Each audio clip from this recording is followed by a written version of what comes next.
Mathew 9. And he entered into a ship, and passed over, and came into his own city. And behold, they brought to him a man sick of the palsy, lying on a bed. And Jesus, seeing their faith, said unto the sick of the palsy, Son, be of good cheer, thy sins be forgiven thee. And behold, certain of the scribes said within themselves, This man blasphemeth. And Jesus, knowing their thoughts, said, Wherefore think ye evil in your hearts? For whither is easier to say, Thy sins be forgiven thee? Or to say, Arise and walk? But that ye may know that the Son of Man hath power on earth to forgive sins, then saith he to the sick of the palsy, Arise, take up thy bed, and go unto thine house. And he arose, and departed to his house. But when the multitude saw it, they marveled, and glorified God, which had given such power unto men.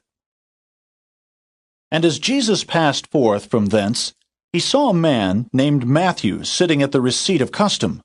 And he saith unto him, Follow me. And he arose and followed him. And it came to pass, as Jesus sat at meat in the house, behold, many publicans and sinners came and sat down with him and his disciples.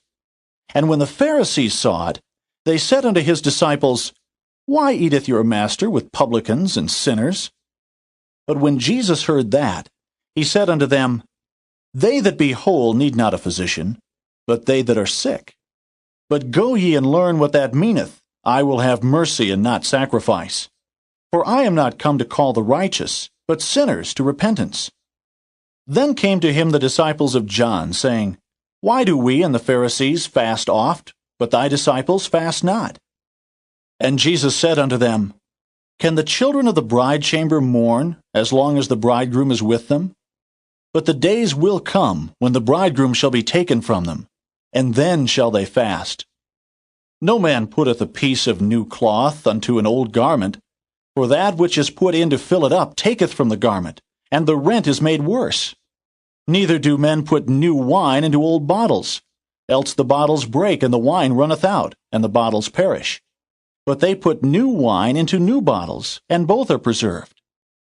While he spake these things unto them, behold, there came a certain ruler and worshipped him, saying, My daughter is even now dead, but come and lay thy hand upon her, and she shall live. And Jesus arose and followed him, and so did his disciples. And behold, a woman which was diseased with an issue of blood 12 years came behind him and touched the hem of his garment. For she said within herself, If I may but touch his garment, I shall be whole. But Jesus turned him about, and when he saw her, he said, Daughter, be of good comfort. Thy faith hath made thee whole. And the woman was made whole from that hour. And when Jesus came into the ruler's house, and saw the minstrels and the people making a noise, he said unto them, Give place, for the maid is not dead, but sleepeth. And they laughed him to scorn.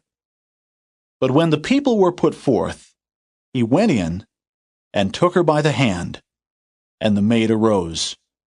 And the fame hereof went abroad into all that land. And when Jesus departed thence, 2 blind men followed him, crying and saying, Thou Son of David, have mercy on us. And when he was come into the house, the blind men came to him. And Jesus saith unto them, Believe ye that I am able to do this? They said unto him, Yea, Lord. Then touched he their eyes, saying, According to your faith be it unto you. And their eyes were opened. And Jesus straitly charged them, saying, See that no man know it. But they, when they were departed, spread abroad his fame in all that country. As they went out, behold, they brought to him a dumb man, possessed with a devil. And when the devil was cast out, the dumb spake. And the multitudes marveled, saying, It was never so seen in Israel. But the Pharisees said, He casteth out devils through the prince of the devils. And Jesus went about all the cities and villages, teaching in their synagogues, and preaching the gospel of the kingdom, and healing every sickness and every disease among the people. But when he saw the multitudes, he was moved with compassion on them, because they fainted and were scattered abroad, as sheep having no shepherd. Then saith he unto his disciples, The harvest truly is plenteous, but the laborers are few. Pray ye therefore the Lord of the harvest, that he will send forth laborers into his harvest.